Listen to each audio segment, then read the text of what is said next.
Welcome back to जय सक्सेल academy. आज के इस वीडियो का टॉपिक है रोस्टर। एज्यूम करिए कि आप एक कंपनी के मालिक हैं।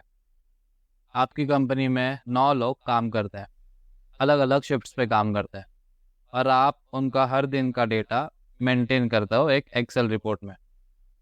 किसी की शिफ्ट होती है सुबह 6 से लेकर 3 बजे तक और किसी की शिफ्ट होती है 9 से 6 तक। ऐसे अलग अलग आपने 5-6 शिफ्ट्स बना के रखी है। ईयर एंड पे अब दिसंबर आ रहा है, आपको ये एनालाइज करना है कि कौन सा बंदा कितने शिफ्ट्स में कितने दिन काम करता है। सेकंड चीज़ आपको ये देखनी है कौन सा बंदा कितनी लीव्स लेता है। तीसरी चीज़ आपको ये चेक करनी है कि कौन सा बंदा कितने ऑफ्स लेता है और किसको कितनी शिफ्ट्स मिली हुई है कौन सा टाइम की। अब आप क्या करते हो, हर दिन का डेटा आपने एक्सेल में मेंटेन करा हुआ है, अलग अलग शीट्स बना रखी है, 12 महीने की 12 शीट्स। ठीक है, कुछ इस हिसाब से जैसे मैंने अभी स्क्रीन में दिखा रखी है। अब इससे अगर आपको डेटा एनालिसिस करना है तो आप नहीं कर सकते। रीज़न बीइंग कि ये डेटा प्रेजेंटेबल नहीं है और आप इस डेटा को लेके कोई भी चार्ट्स या पीवर्ड वगैरह नहीं बना सकते। तो आप बनाओगे कैसे? तो अब सवाल आता है कि आपको फिर करना क्या है।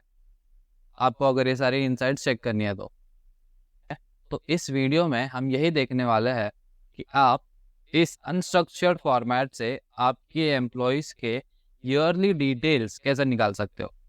चलिए शुरू करते हैं। तो सबसे पहले आपको क्या करना है, डेटा मर्ज करना है।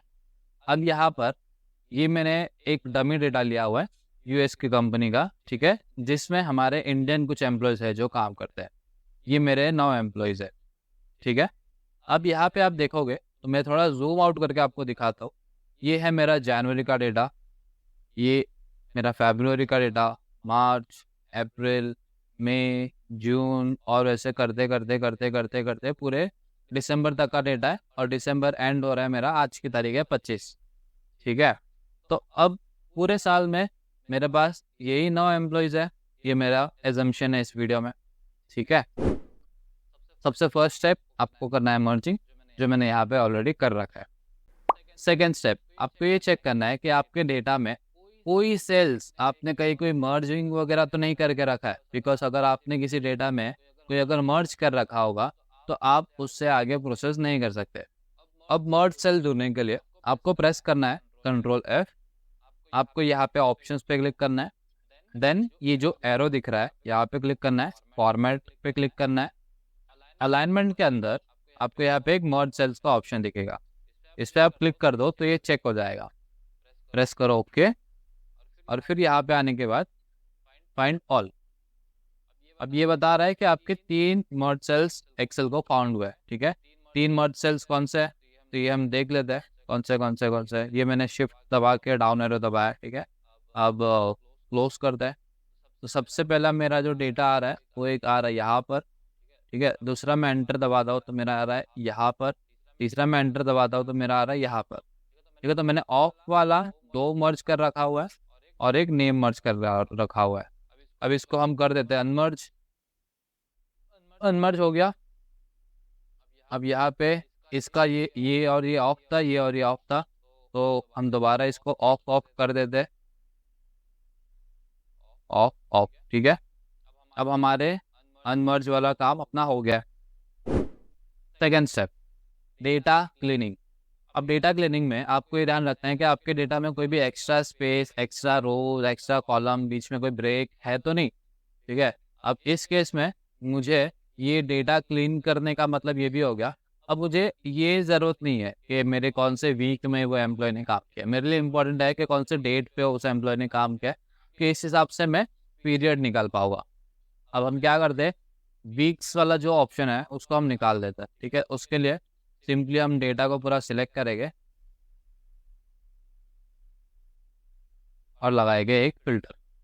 फिल्टर लगाएंगे नेम पर, हम जाएंगे ब्लैंक्स में, ब्लैंक्स को सिलेक्ट करेंगे, Ctrl- और ये उड़ गया, रोज उड़ गए, ठीक है। तो हमारे पास सारे डेटा में से सिर्फ और सिर्फ डेट्स है, डेट के नीचे उसका नाम है और उसकी डिटेल्स है, ठीक है। ये हो गया हमारा data clean. Step number 3 transpose and append. अब हमें ट्रांसपोज क्यों करना है? ट्रांसपोज इसीलिए करना है क्योंकि हमारे पास ये जो नाम है वो तो रिपीट हो रहा है। नाम से तो हमें कोई डेटा लेने का सेंस नहीं बनता, वो बनता है बट हम बाद में लेंगे। फर्स्ट हमारा क्राइटेरिया ये होगा कि हमें पीरियड वाइज अपना डेटा बनाना है एक स्ट्रक्चर फॉर्मेट में। तो हमें ये जो डेट ऊपर लिखा हुआ है उसको हमें यहाँ पे लाना है, ठीक है, कॉलम्स में लाना है। रो साइड में लिखा हुआ है उसको कॉलम साइड में लाना है। तो ये फंक्शन हम इसके लिए यूज करेंगे ट्रांसपोज, ठीक है। तो ट्रांसपोज क्या करता है, आपकी रो को कॉलम बना देता है, कॉलम को रो बना देता है और अंदर का डेटा एज इट इज पड़ा रहता है, ठीक है। उसके लिए दोबारा हम जाते हैं, सारा डेटा सिलेक्ट करते हैं, कॉपी, और फिर राइट में आके ट्रांसपोज करने के लिए आपको दबाना पड़ेगा कंट्रोल अल्ट वी, वैल्यूज, और यहाँ पे आपको एक छोटा सा ऑप्शन दिखेगा ट्रांसपोज का, इस पे आपको क्लिक करना है, प्रेस करना ओके, तो आपका डेटा हो गया ट्रांसपोज। ट्रांसपोज हो गया। अब अपने को करना है अपेंड। अपेंड मतलब क्या होता है, आपको अब ये डेटा को एक के नीचे एक लगाना है। एक के नीचे एक लगाने का मतलब क्या हुआ, अब हमने ट्रांसपोज किया है, करेक्ट। तो आपका ये वाला पूरा जो डेटा है यहाँ तक, वो पूरा इस तरीके से वहाँ पे राइट साइड में इस तरीके से आ गया रहेगा, ठीक है। तो अब यहाँ पे हुआ क्या रहेगा कि आपके सागर, अंकित, दीप कुमार, वैभव, कृष्णा, ये सारे नाम है ना रिपीट करते होगे। अब यहाँ पे आप देखोगे, ये देखो ये सारे नाम रिपीट कर रहे हैं, और फिर दोबारा से ये आ जाता है नेम डेट वाला कॉलम, और फिर दोबारा नाम आ जा रहा है। हमें ये नहीं चाहिए ना, हमें चाहिए कि ये मंथ वाइज एक के नीचे एक आ जाए। तो अब हम क्या कर सकते हैं, यहाँ पे कट पेस्ट कर सकते हैं, ठीक है, अपेंड कर सकते हैं। अब इसमें मैं क्या करूँगा, ये जो नाम से लेके अगला नाम जहाँ तक आ रहा है पूरा डेटा सिलेक्ट करूँगा, ठीक है। ये हम करते हैं, इसको सिलेक्ट, कट करेंगे, और कट करके इसके नीचे पेस्ट कर देंगे, ओके। और यही स्टेप हम बाकी के 12 महीने में भी कर देते हैं, ठीक है। तो वीडियो को मैं फास्ट फॉरवर्ड कर देता हूँ, आप आपके एंड पे ये स्टेप कर देना प्रॉपरली।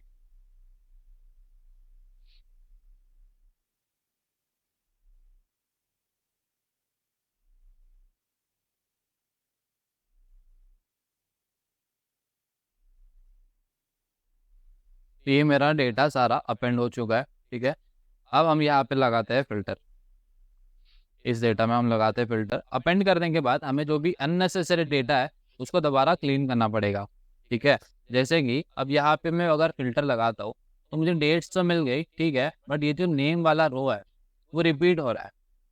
आप देखोगे तो हर जगह मेरा सागर, अंकित, दीप कुमार, कृष्णा, वैभव, ठीक है, ये सारे नाम रिपीट हो रहा है। बट हमें ये सारे नाम की कोई रिपीटेशन की तो जरूरत नहीं है, तो हम ये कर देते, सिलेक्ट करके डिलीट दबा देते, ठीक है। आपको ये ध्यान रखना है कि आपके कंपनी में जो भी एम्प्लॉयज काम करते हैं उन सबका अगर अलग अलग डेटा है, ठीक है। अभी समझो कि अमन शुक्ला यहाँ पे लिखा हुआ, बट आपके पास कोई एक ऐसा डेटा आ रहा है जिसमें आपके पास 9 नहीं, आपके पास 10 एम्प्लॉयज है, तो 10वें का नाम यहाँ पे आ जाना चाहिए, ठीक है। आप कोई भी डेटा को एक के नीचे एक मर्ज मत करना, अदरवाइज आपका इन्फॉर्मेशन गलत रिप्रेजेंट करेगा। अब हम यहाँ पे सिलेक्ट करके डिलीट कर देते हैं। अब मैं इस नेम यहाँ पे डेट को दोबारा सॉर्ट कर देता हूँ, असेंडिंग डिसेंडिंग, ठीक है, और इसको कर देता हूँ बोल्ड।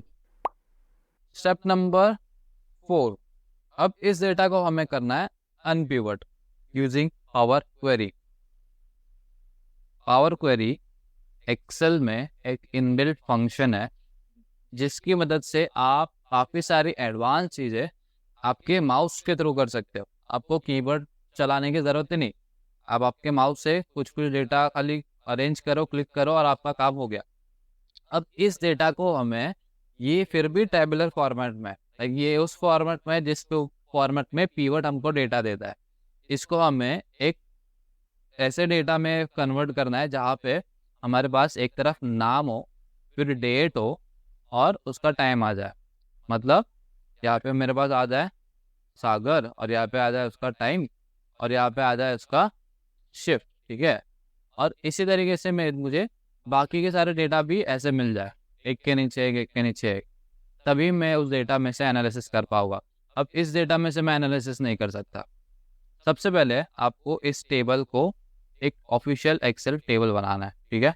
आपको आपके टेबल को सिलेक्ट कर लेना है, पूरा टेबल, कंट्रोल टी दबाना है। यहाँ पे पूछेगा create table, my data has headers, okay, press करिए, ठीक है। This will change the filter range of your fog sheet to complete, please remove auto filters. Okay, अब ये क्या बोल रहा है कि हमारे पास ऑलरेडी फिल्टर्स लगे हुए हैं, वो हटा दो, तो हटा दिए, कंट्रोल टी। ओके, ये हमारा बन गया एक्सेल का ऑफिशियल टेबल। अब हमें जाना है डेटा में। डेटा में आने के बाद आपको गेट एंड ट्रांसफॉर्म के अंदर आपको एक ऑप्शन मिलेगा फ्रॉम टेबल, ठीक है, इस पर आप क्लिक करिए। ओके,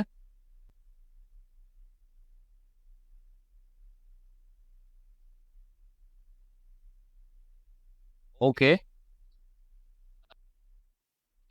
अब आपको कुछ इस तरीके का इंटरफेस दिखता होगा आपके स्क्रीन पर, ठीक है। आपको यहाँ पर आके कंट्रोल ए प्रेस करना है, सारा डेटा आपको सिलेक्ट करना है, आपको जाना है ट्रांसफॉर्म पर। ट्रांसफॉर्म पर जाने के बाद आपको क्लिक करना है अनपिवट कॉलम्स। यहाँ पे आपको ऑप्शन दिखेगा अनपिवट कॉलम्स का, उस पर आपको क्लिक करना है।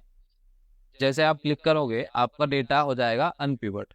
अब आपको आना है होम पर, क्लोज एंड लोड, यहाँ पे आपको क्लिक करना है, ठीक है। तो ये एक आपके पास एक न्यू शीट क्रिएट हो गई है, जिसके अंदर हमारे पास कुछ 3500 रोज है, ठीक है।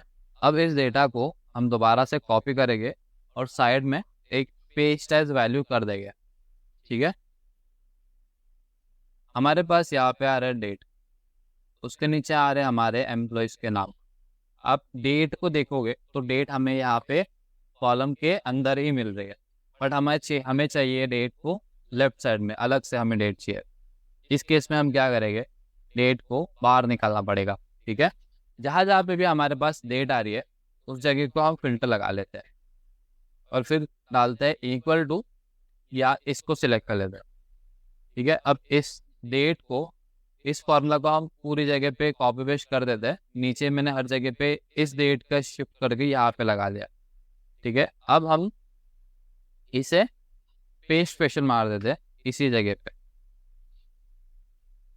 अब इस डेटा में यहाँ पर तो डेट आ गई, अब ये डेट मुझे ये पूरी जगह पे भी चाहिए, करेक्ट।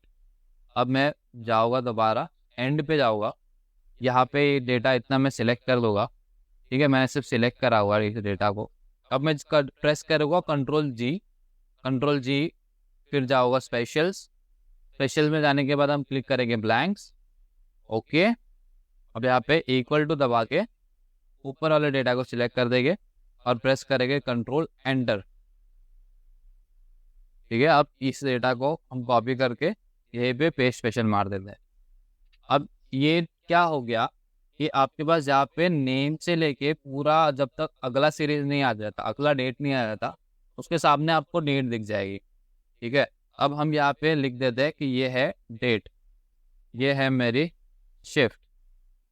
अब दोबारा आपको फिल्टर लगाना है और जहाँ पे भी आपके नेम वाला रो रिपीट हो रहा है उसको हम कर देंगे डिलीट, क्योंकि अब ये हमारे पास किसी काम का नहीं है, वो हमने साइड में निकाल लिया है, ठीक है। अब इस डेट को प्रेजेंटेबल डेट कैसे बनाना है, आपको सिलेक्ट करना पड़ेगा इस डेटा को, होम में जाएंगे, यहाँ पर आपको क्लिक करना पड़ेगा डेट पर, ठीक है। तो ये आ गया आपका डेट। इसको कर देते हैं ascending to descending. Step number 5, create pivot table. इस डेटा को हमें सिलेक्ट करके एक पिवट टेबल बनाना है, नॉर्मल पिवट टेबल जो हम रेगुलर बनाते हैं, ठीक है। ये आ गया हमारे पास पिवट टेबल का फॉर्मेट। अब मुझे डालना है डेट्स को वैल्यूज में, नेम को रोज में, एंड शिफ्ट्स को कॉलम में। अब ये हो गया आपका पिवट टेबल रेडी। अब इसमें से आप ये एनालिसिस, आपकी जो भी एनालिसिस करनी होगी आप कर सकते हो। कौन से बंदे ने कौन सा शिफ्ट कितनी काम करा हुआ है, किसने कितनी लीव ली है, किसने कितना ऑफ लिया हुआ है, सारा डेटा आप यहाँ से उठा के देख सकते हो। तो अब इस हिसाब से आपने आपका पिवट टेबल क्रिएट कर लिया है। अब आप देखोगे कि ये जो हेक्टिक सा फॉर्मेट आपने टाइम शीट का बनाया हुआ था, ठीक है, अब इसमें से आप किस तरीके से आपकी डिटेल्स आसानी से निकाल सकते हो, ठीक है, ये 5 सिंपल स्टेप्स फॉलो करके। अब आप फर्दर प्रोसेस के लिए इस पिवट टेबल को या फिर इस डेटा को आगे यूज़ करके चार्ट्स, ग्राफ्स वगैरह आप अपने आपके हिसाब से बना सकते हो। इतना ही था इस वाले वीडियो में। आई होप आपको ये वीडियो यूज़फुल लगा होगा। मिलता है नेक्स्ट वीडियो में। Thank you.